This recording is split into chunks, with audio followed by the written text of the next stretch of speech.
Hello बच्चों, study सारथी में आपका स्वागत है। आज हम सूर्यकांत त्रिपाठी निराला जी द्वारा रचित उत्साह कविता को पढ़ेंगे और इसके सारांश को समझेंगे। उत्साह कविता जो है यह देखने में तो छोटी सी रचना लगती है, मतलब छोटी कविता है, पर ये अक्सर ये इसके जो शब्द हैं और लिखने का जो उनका वो तरीका है ज़्यादातर समझ में नहीं आते हैं जल्दी, और क्वेश्चन भी इसमें से आते हैं और घुमा फिरा कर आते हैं। तो यह उत्साह कविता को अच्छे से समझिएगा जो मैं बताने जा रही हूँ, और उसको अच्छे से ध्यान से सुनिएगा। इसमें कवि कहते हैं, बादल से कहते हैं, बादल से वो जो बातें कहते हैं उनके कहने का दो तरह से आशय है। एक तो वो मौसम के हिसाब से कहते हैं, मौसम के लिए कहते हैं कि बादल का आवाहन करते हैं, बुलाते हैं। दूसरी है कि जो समाज में जो क्रांति की ज़रूरत है, क्योंकि यह कविता आज़ादी की लड़ाई, आज़ादी मिलने से पहले लिखी गई थी, तो इस संदर्भ में भी लिखी गई थी कि उनका मकसद क्रांतिकारियों में उत्साह भरना था और देश के लोगों में आज़ादी के लिए उत्साह भरना था, एक नई क्रांति लानी थी। तो चलिए हम शुरू करते हैं। बादल गरजो घेर घेर घोर गगन, धाराधर ओ ललित ललित काले घुंघराले। मतलब गगन में जो बादल हैं, धाराधर, धारा मतलब होता है पानी की धारा, और धर मतलब जिसको धारण करने वाले, मतलब बादल। धाराधर का मतलब बादल होता है। तो घेर घेर घोर गगन, इस घोर गगन में बादल घेर घेर बरसो। कवि आवाहन करते हैं बादल का कि इस घोर गगन में घेर घेर, हे धाराधर, हे बादल, अब बरसो ललित ललित काले घुंघराले। नए नए सुंदर सुंदर जो आप काले रंग के वेश धारण करते हो छोटे छोटे टुकड़ों में, तो ऐसा लगता है कि जैसे कि काले घुंघराले बाल हों, और बाल कल्पना के से पाले, विद्युत छवि उड़ में कवि नवजीवन वाले। जिससे कि बालक की कल्पना में बादल का रूप होता है, उसी तरह से आप आओ, मैं आपका आवाहन करता हूँ, आपको बुला रहा हूँ, और आप बरसो। और बिजली किसी जो जब आप गरजते हो इस तरह से गरजो कि आपकी छवि बिजली सी लगे, जैसे कि बिजली चमकती है उस तरह से लगे, और नवजीवन भर दो संसार में। वज्र छिपा नूतन कविता कविता फिर भर दो बादल गरजो। वज्र छिपा, कठोर कठोर को जो तुमने अपने अंदर छिपा रखा है, जब तुम गरजते हो तो तुम्हारी जो ध्वनि है वह बिजली, तुम्हारी चमक बिजली सी लगती है कि जैसे विद्युत चमक रही है। और जो तुम्हारी आवाज़ है ऐसा लगता है जिसमें जो ध्वनि में, तुम्हारी ध्वनि में वज्र छिपा है, कोई कुठार छिपा है, कठोर कुछ छिपा है, वज्र की तरह हो तुम्हारी आवाज़ है। उस तरह से तुम गरजो और बरसो, और संसार में नवजीवन भर दो, और फिर से बरसो बादल गरजो। विकल विकल उन्मन थे उन्मन, विश्व के निदाघ के सकल जन, आए अज्ञात दिशा से अनंत के घन। तप्त धरा जल से फिर शीतल कर दो बादल गरजो। कवि ने इतनी सुंदर शब्द की रचना की है इस कविता में। बादल को बुलाने के लिए, आवाहन करने के लिए लिखते हैं कि विकल विकल उन्मन थे उन्मन, विश्व के निदाघ के सकल जन।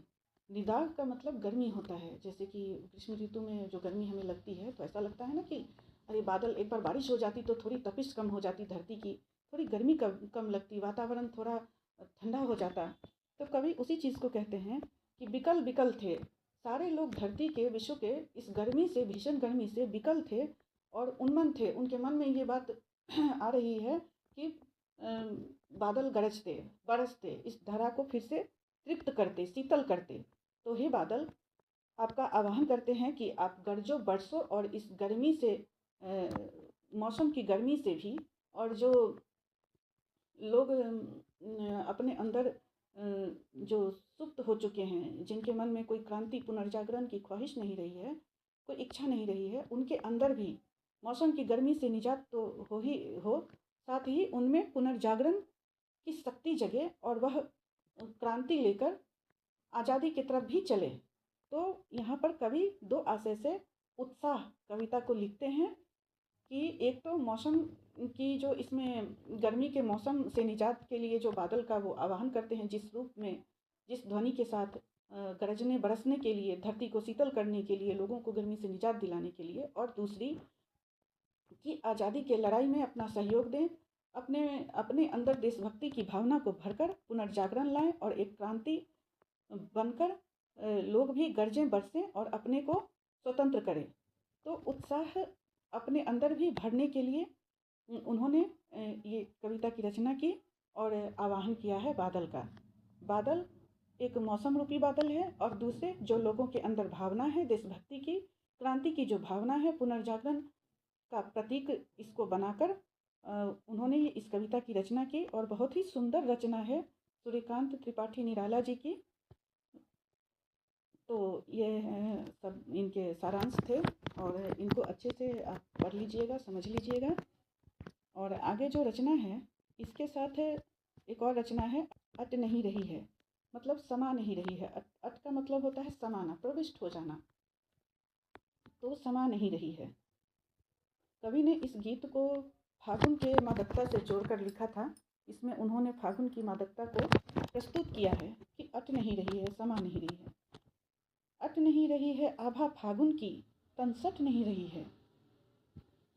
फागुन की जो आभा है, जो होली का समय आता है, फागुन का के मास में, महीने में जो होली का त्यौहार आता है, तो उसकी जो मादकता होती है, सुंदरता होती है, जो बसंत की बहार होती है, वो इतनी अच्छी होती है कि वह मन में समाती नहीं है, और समाना चाहते हैं उसको, और जितना समाना चाहते हैं उतनी ही वो समाती भी नहीं है और तन से सकती भी नहीं है।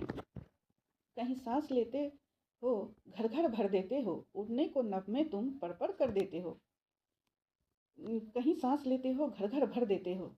जब हम सांस लेते हैं तो ऐसा लगता है कि मन में फागुन का सुगंध भर गया है, और वही मादकता आकाश में उड़ने की एक चाह देती है, पर लगा देती है, जैसे कि पंख निकल गए हों। ऐसा लगता है जैसे कि मन फागुन के मौसम में, बसंत के बाद तुरंत, जैसे बसंत की आभा भी रहती ही है, फागुन में रहती ही है उस मौसम की भी, तो फागुन के महीने में बसंत की जो आभा है वह समा नहीं रही है, और फागुन की मादकता जो है, वह रंगों का जो त्यौहार आता है उसका सुगंध, उसकी खुशी से ऐसा लगता है कि जैसे कि मन आकाश में उड़ रहा है पंख लगाकर। आँख हटाता हूँ तो हट नहीं रही है। और जब इस चीज़ को ज़बरदस्ती सोचते हैं कि नहीं देखें, हो गया, अब बहुत देख लिए हैं, अब छोड़ देते हैं, तो आँख हटाने से भी इस सुंदरता से हटती नहीं है। ऐसी इसकी आभा है, ऐसी इसकी सुंदरता है इस फागुन महीने की। पत्तों से लदी डाल, कहीं हरी कहीं लाल। पत्तों से डाल लदी है। बसंत के मौसम में जब पेड़ों पर नई नई कोपलें आती हैं, नए नए पत्ते आते हैं, लाल लाल सुंदर सुंदर पत्ते आते हैं, तो पत्तों से डालें लदी हैं, तो कहीं हरी हैं और कहीं लाल हैं, कहीं नई नई पत्तियां, कोपलें हैं जो वह कोमल कोमल लाल लाल सुंदर सुंदर हैं, और कहीं हरी हरी पत्तियां हैं, कहीं परी है उड़ में मंद गंध पुष्पमाल। और कहीं ऐसा लगता है फूलों को देखकर जैसे कि पेड़ों के गले में वह हार जैसी सुगंध लिए हुए पुष्प की मालाएं जैसी वह गुथी हुई हैं आपस में, और पेड़ों से ऐसे लिपटी हुई हैं जैसे कि किसी के गले में सुगंध, मंद मंद सुगंध सहित कोई फूलों की माला हो। पाट पाट शोभाश्री पट नहीं रही है। पाट पाट का मतलब होता है जगह जगह। जगह जगह ऐसी शोभा है इस फागुन महीने की और इस बसंत की ऋतु की, कि वह शोभा पट नहीं रही है, समा नहीं रही है जगह जगह। ऐसी इसकी सुंदरता है। तो फागुन की इस सुंदरता को कवि ने, निराला जी ने इतने अच्छे से रचना दी है, इतनी अच्छी रचना की है।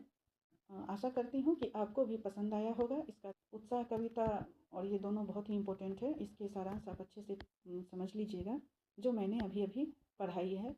और अगर वीडियो पसंद आया हो तो चैनल को सब्सक्राइब करिएगा, लाइक करिएगा, और बस इसी के साथ धन्यवाद।